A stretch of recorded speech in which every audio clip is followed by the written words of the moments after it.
USC lands yet another top 100 recruit for the class of 2024. With free agency looming, who could the Lakers and Clippers lose? And the Rams are so young, it's scary. Like, is she really 18, bro? Scary. Good morning. I'm James. This is your daily dose of sports and snark for the greatest sports city in the world, Los Angeles. This is the faithful Angelenos morning report.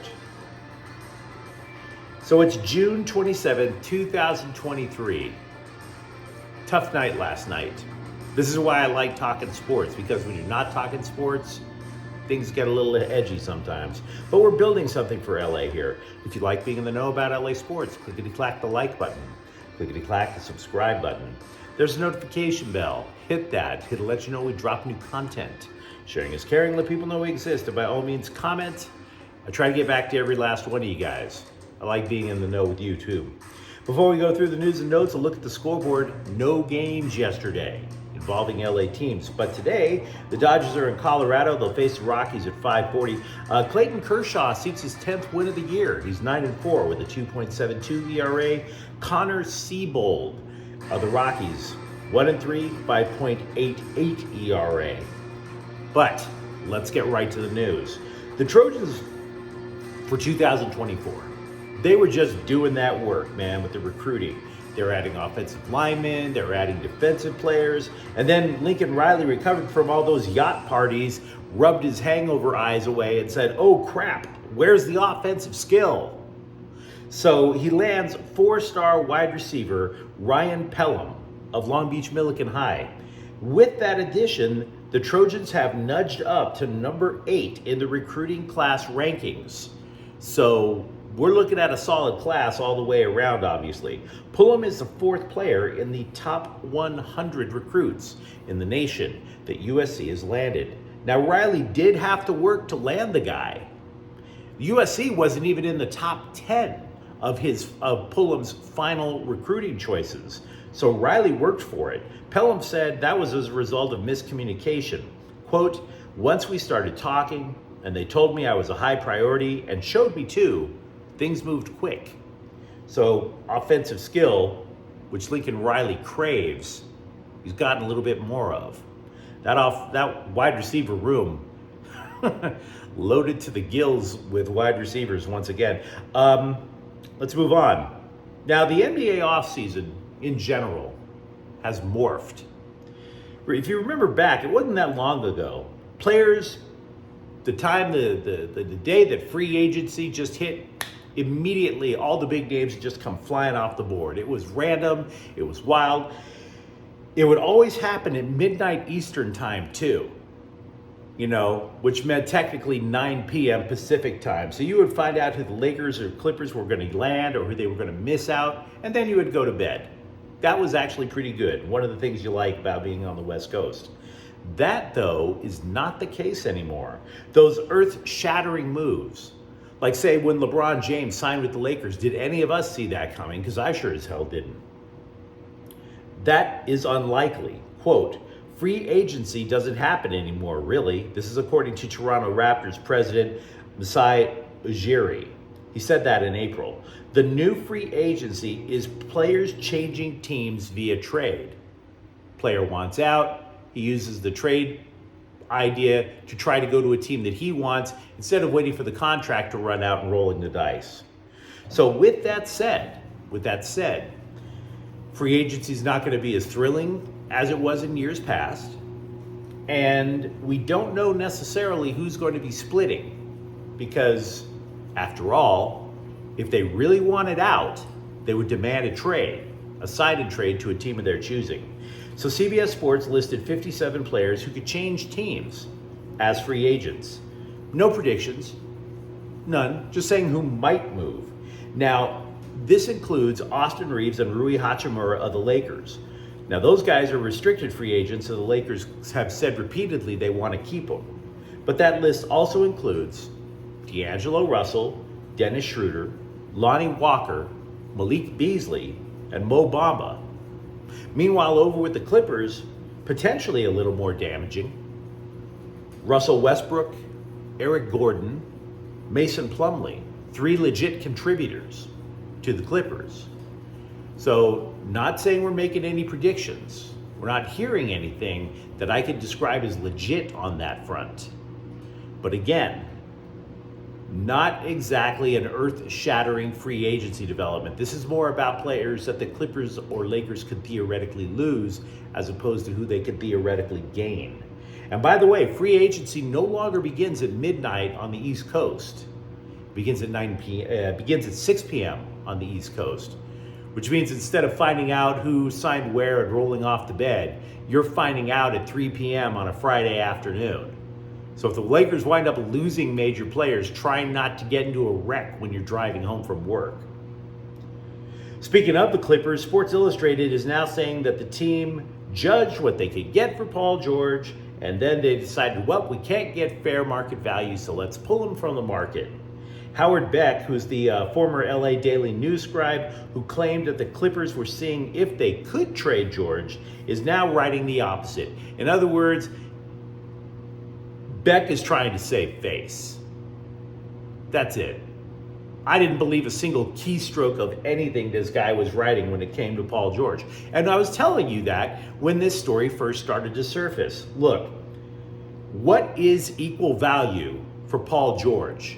A team maybe has 1, maybe 2 superstars, right? What's equal value for Paul George? Another superstar. Who is going to part with another superstar for that? Why would you do that? You're spinning your wheels. You're not gaining. So there were very few options, if any, in terms of trading Paul George. And by the way, if the Clippers traded Paul George, you have Kawhi Leonard, who is there fewer games, significantly fewer games than Paul George. Under the scenario of trading Paul George for, say, a bevy of draft picks in the future, the Clippers would then become an instant lottery team. Instant. But then, even Oklahoma City gets that pick. Because if you recall, the Clippers handed Oklahoma City a ton of first-round draft picks in order to land Paul George in the first place. So why would you do that? Why would you make yourself a lottery team by trading away Paul George, and then Oklahoma City gets all the benefit because your team stinks? Does that make any sense to anyone? It's a suicidal move. And Steve Ballmer looks way too happy to commit suicide like that. Jordan Rodriguez of The Athletic is a pretty bright lady. So I must say, when she decided to write a way too early roster projection for the Rams, I was like, what the hell are you doing? This is beneath you.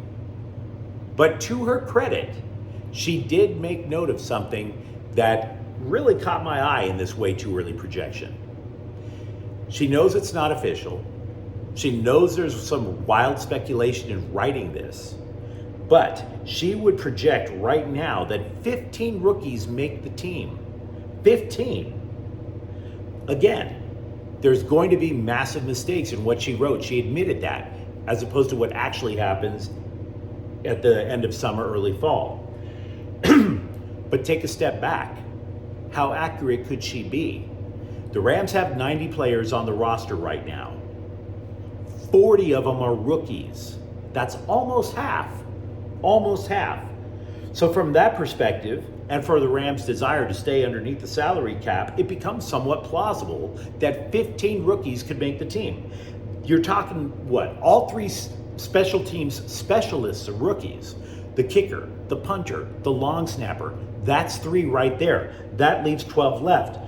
Then you go and you say, okay, we have rookies at quarterback, running back, tight end, wide receiver, offensive line, defensive line, defensive end, cornerback, safety, and linebacker. 1 rookie each. And now you're talking 12. 12 rookies on the Rams roster. What about 3 more? Does that now sound plausible? Does that sound far-fetched? I'm not going to list all the rookies that she thinks could make the cut. I'm just saying, don't be surprised when you look at the Rams come week 1 of the NFL season and go, what the hell? Because 15 rookies, it's crazy, but it's actually plausible. The Dodgers have 9 rookies on MLB.com's top 100 prospect list. That's damn near 10% of the list. Totally leading the major leagues more than anybody else. The next would be Baltimore with 7.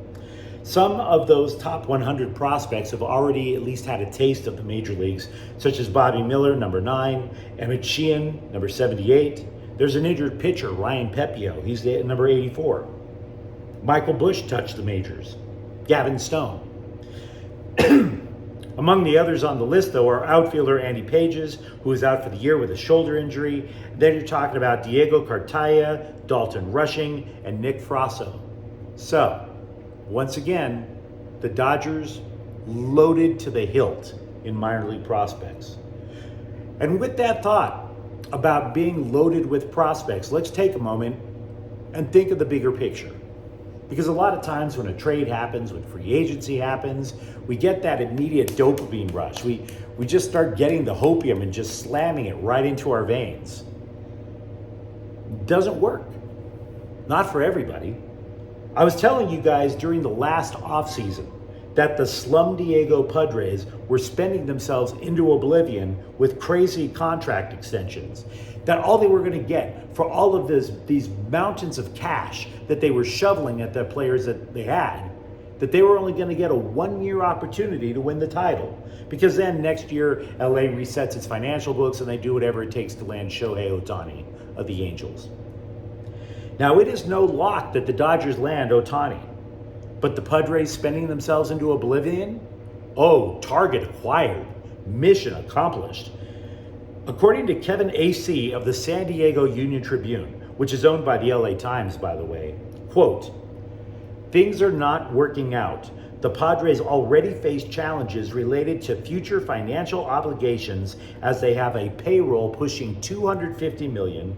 They have amassed imposing debt that multiple sources say cannot go any higher and possibly will have reached a revenue source plateau in the face of waning fan interest. Waning fan interest. In other words, those fair weather sluggards down south tore apart their farm system, overpaid the players they got back by a country mile, thinking that, hey, with this roster, we'll finally get over on LA. They're almost 10 games back of first place, and now their fans are abandoning ship like the front-running frauds that they are. Straight and simple. By the way, say hello to Cockblocker the cat in the background. The Chargers, they've signed Tuli Tuipulotu, the former USC pass rusher, who had the most sacks in the nation last year. The second-round pick signed a 4-year deal. It concludes the signings of the entire Bolts draft class. Now, he's a very necessary pick for the Chargers, who struggled to get to opposing quarterbacks when Joey Bosa went down with an injury early last year. Meanwhile, over at Westwood, it wasn't enough that a lot of players abandoned Mick Cronin since the end of last season. Now, assistant coach Emo Simovic has bolted for the NBA. Simovic is signed to be an assistant with the Toronto Raptors. The Serbian was seen as the Bruins' international recruiter in addition to a coach. Boy, does she want FaceTime or what? Toronto parted ways with their other coach, Nick Nurse, after the season. They replaced him with a fellow Serbian in Darko Rajakovic. So yeah, distinct international flavor over with the Toronto Raptors. But you let me know what you think in the comments thread. Talk to me about what the Lakers and Clippers might lose instead of what they might gain in free agency. Talk to me about USC's recruiting successes. Talk to me about the cat in the background, for all I know. And if you enjoyed this content, don't forget to subscribe to Faithful Angelenos. We talk LA sports every single day here. Thank you for watching. I'm James. We'll be back tomorrow. Me and the cat. Faithful Angelenos is a Kian Cortez Queso production. Take care.